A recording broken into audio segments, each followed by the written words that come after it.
And so we come to the seventh commandment, and we also come to a lot of more individual laws, and I think personally these relate to different areas, different spheres.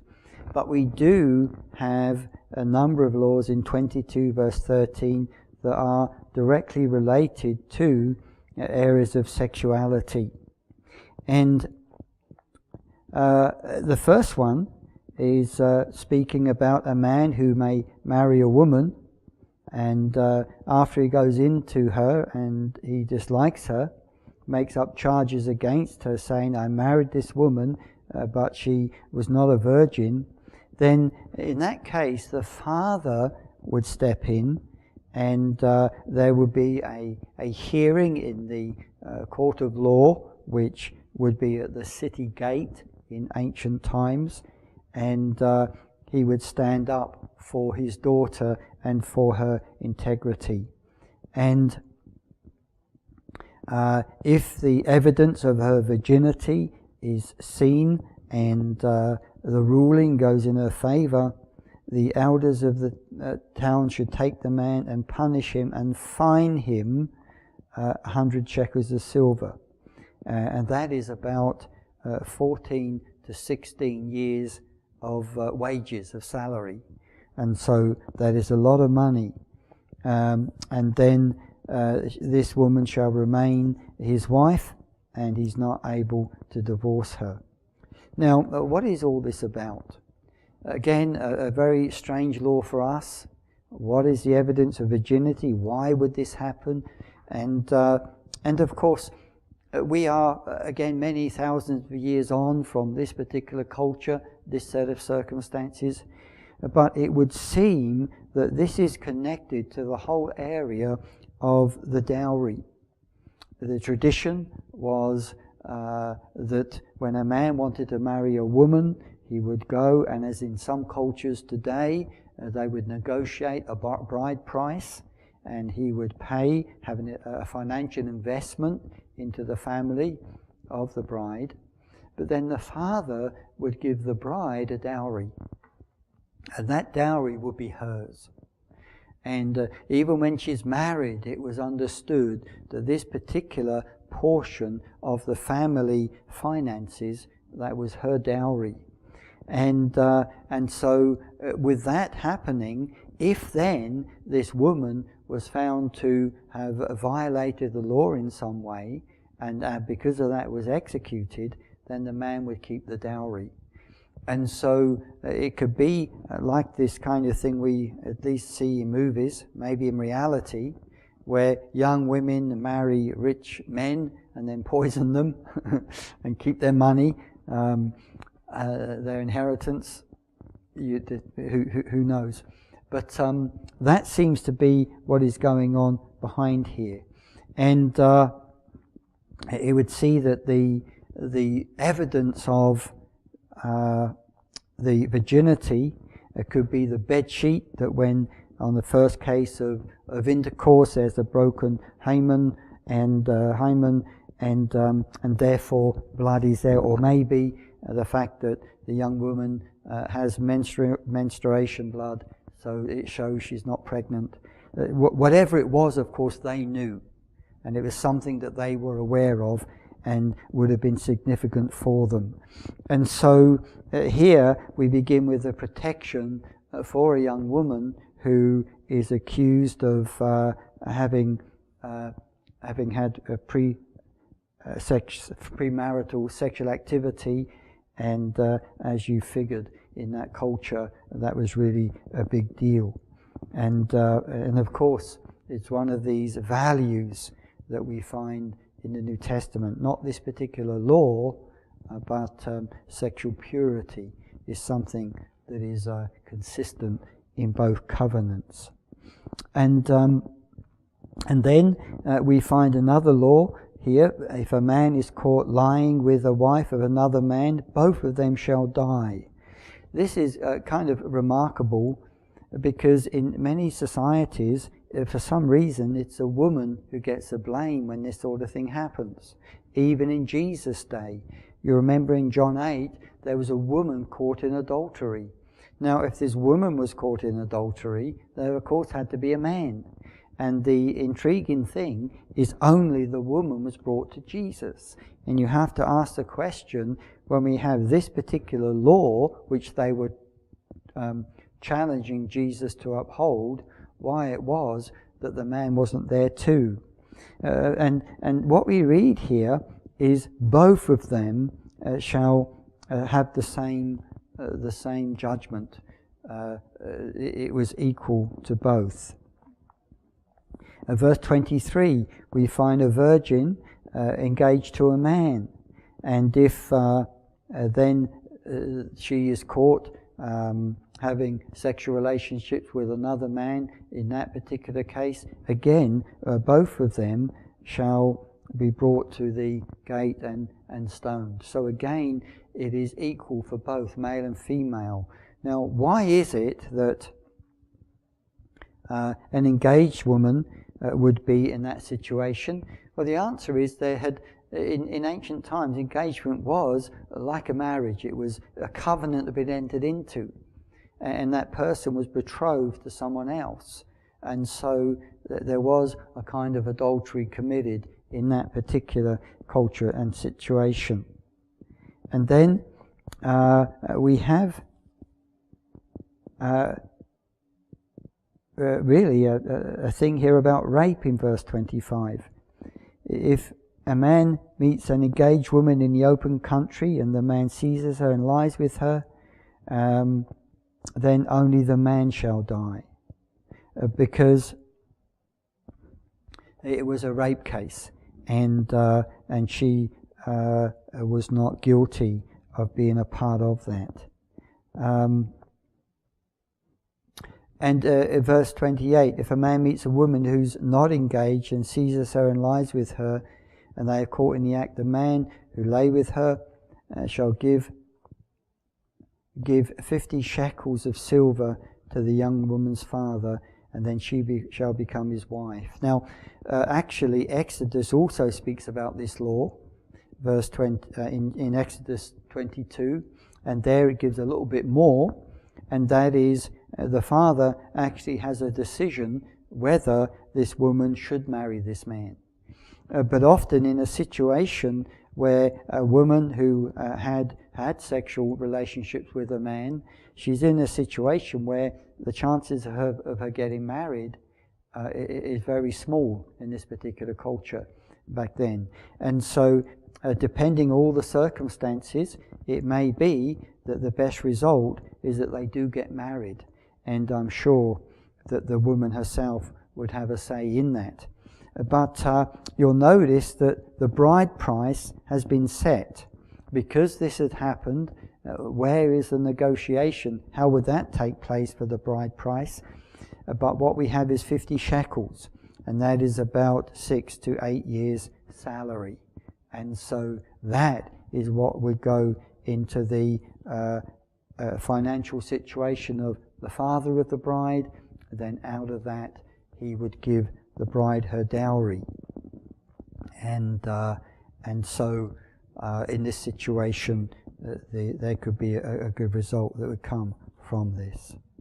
And so we could spend a lot more time on some of these smaller laws. I think we then have the law about theft,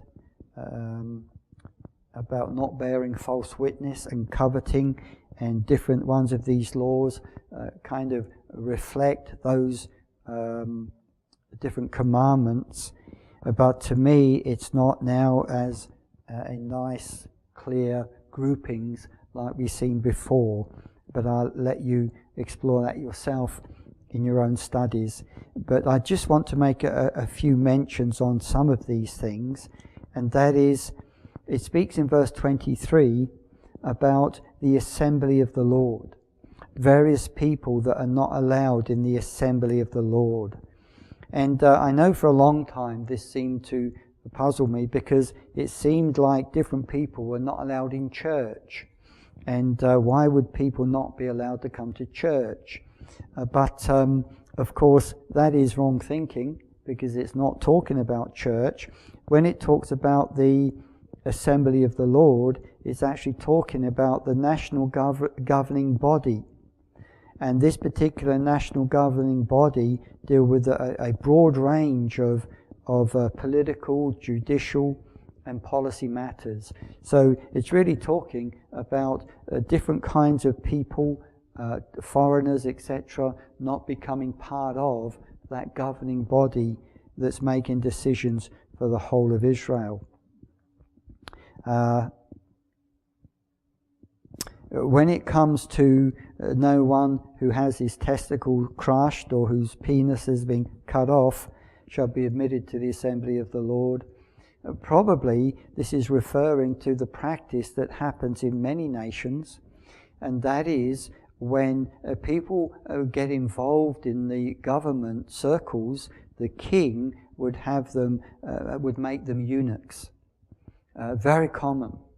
And then as eunuchs, they were in the inner circle, but they would not be those that were likely to rebel, etc., because of this particular operation.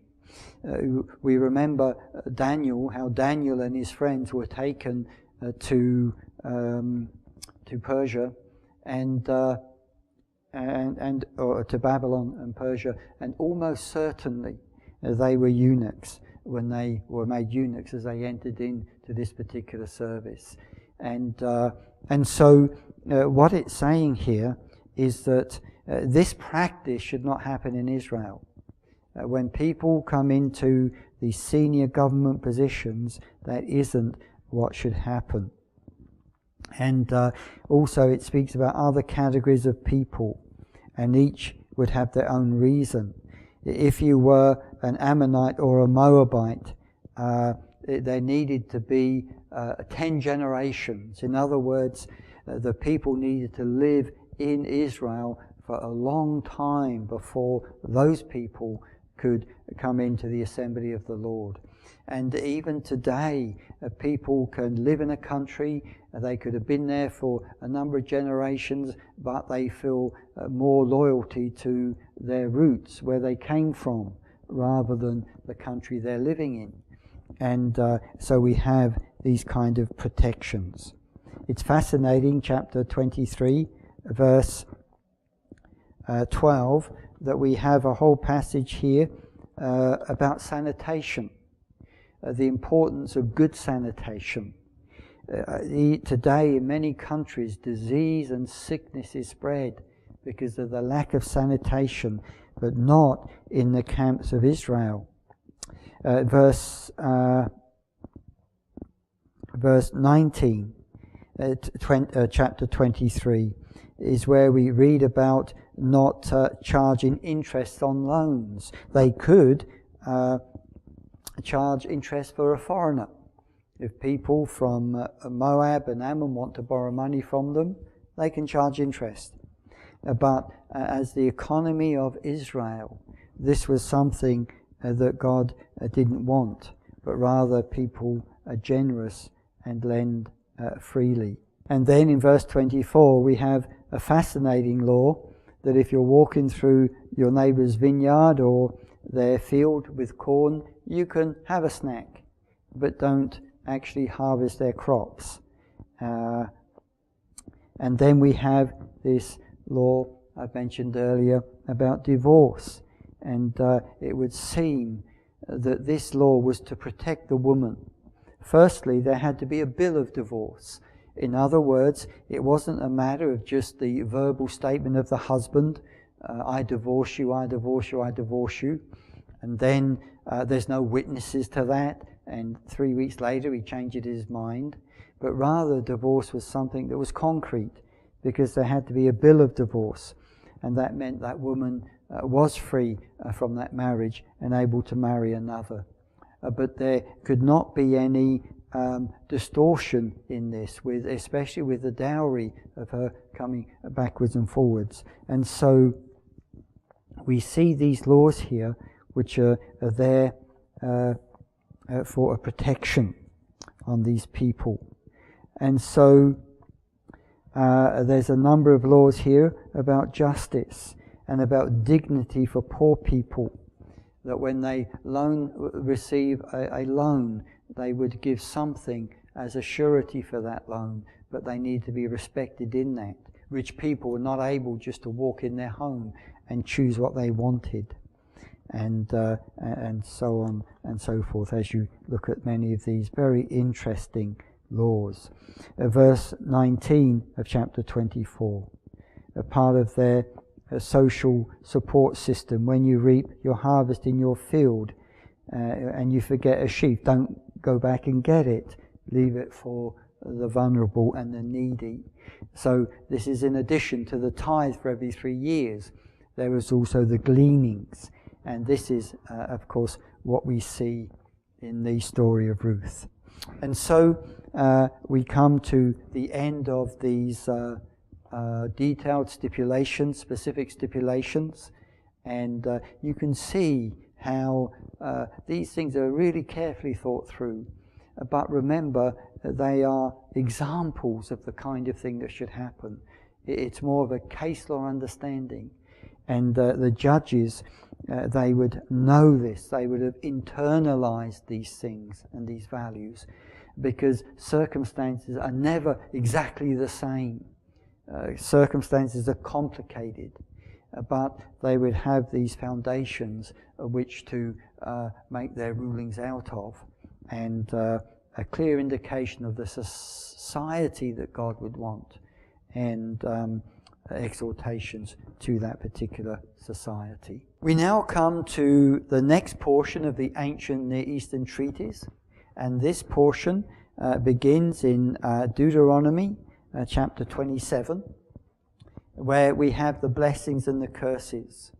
Now, in these ancient treatises, as I've said, this is part of all of these particular documents. We see it in the covenant there at Sinai, because these blessings and curses come at the end of Leviticus. I trust you notice that. And then in the restating of the covenant, we have them here towards the end of Deuteronomy. And these blessings and curses are really about calling on the deities to bless the obedient or curse those who are faithless. And in these ancient documents, the gods of the particular suzerains would be addressed, and they would be included in this. And in the scripture, we have this portion with a list of specific curses in chapter 27. But then it's in 28, we get the blessings portion, chapters 1 through 14. And then chapter 15, the word but, and a great big long list of curses that would happen. And as I said earlier, in this portion are reflected the events between Joshua, the end of Joshua's life, all the way to Nehemiah. In other words, God's dealings with Israel throughout the whole of the Old Testament. You can see that when they were obedient, the blessings at the beginning of this chapter were enacted in all their fullness. But when there was judgment, when there was disobedience, the disciplines, the judgments that would be worked out among the people. And when you come to the prophets, you will see how the prophets are often speaking out of these particular curses. And even though they are presenting them in a contemporary way that works and fits into the circumstances at that particular time for the people, nonetheless, they're not actually saying anything new. Everything the prophets are saying is based on what we have here and has already been stated. And so this actually becomes a prophetic anticipation of what is going to happen. But I want you to notice that as you go into chapter 29 and 30, there's even there an anticipation of the new covenant, because it speaks about a time in 30 verse 6 where God would circumcise their hearts and the hearts of their descendants, so that they would love the Lord their God with all of their heart and soul, in order that they may live. And so we do see in these chapters, marvelous chapters, not just the judgment, but also the exile, the return, and then what would come after that. So certainly this is, in a sense, a prophetic foretelling of what is to come. Finally, we have this part of the ancient treatise, which is known as covenant continuity. And as I mentioned earlier, this is to ensure there's a provision that if the suzerain dies, the covenant is still in force, or if the vassal dies, whoever these descendants are, the covenant is still in force. And in the circumstances surrounding the ancient Israel there, camped on the east of the Jordan, ready to go in and possess the land, the continuity is important, and we have Joshua commissioned in chapter 31. And these words are spoken over Joshua, and that the Lord himself will cross over before the people, and that Joshua should be strong and not dismayed, fear and not be dismayed.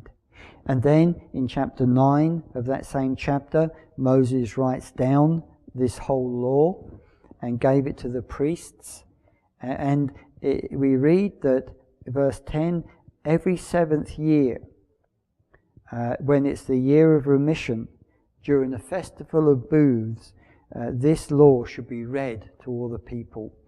And so we see there's provision that people would be constantly reminded of this law. And remember, this was an oral culture.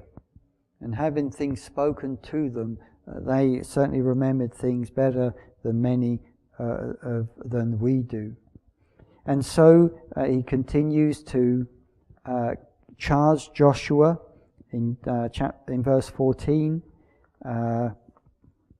and there's an impartation there for Joshua. Verse 23, then the Lord commissioned Joshua, the son of Nun, and said, be strong and bold, for you shall bring the Israelites into the land that I promised them. I will be with you. And that phrase, I will be with you, that is always God's response to anybody in any situation that they're seeking him for help with. The answer is, I will be with you. And so we find Joshua commissioned, so there's this continuity that's happening. And then we find that Moses writes a song. And this is really interesting, chapter 32.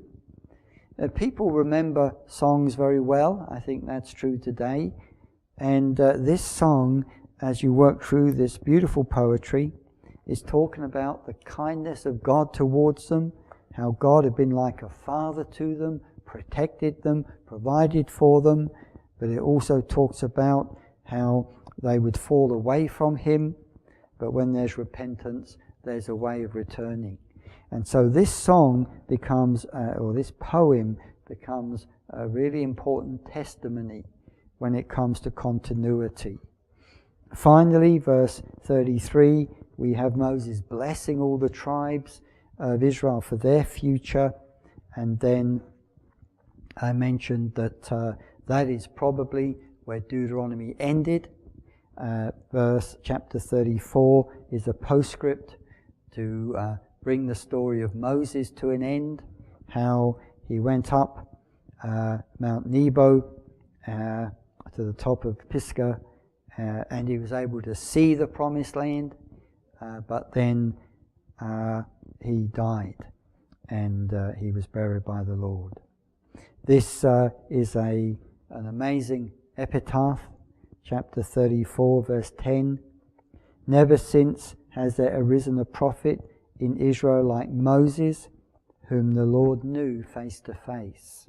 That, of course, is an anthropomorphism. God is spirit, but it's talking about just the intimacy of the relationship that they had together. He was unequaled in all the signs and wonders that the Lord had sent him to perform in the land of Egypt against Pharaoh and all his servants and his entire land, and for all the mighty deeds and all the terrifying displays of power that Moses performed in the sight of Israel. And so this story of Moses comes to an end. He died. The second generation were ready to possess the land, but before they did it, the covenant was restated. Some of these things in Deuteronomy are different from what was before, because the circumstance of Israel will be different now that they're going in to settle the land. It talks about being able to slaughter an animal where you live. It talks about building houses and these kind of things. But it is reminding them of that covenant, because as they move in and possess the land, God had an opinion about the kind of society he wanted Israel to be. Oh, that they had heeded his word. I pray we will heed his word. Amen.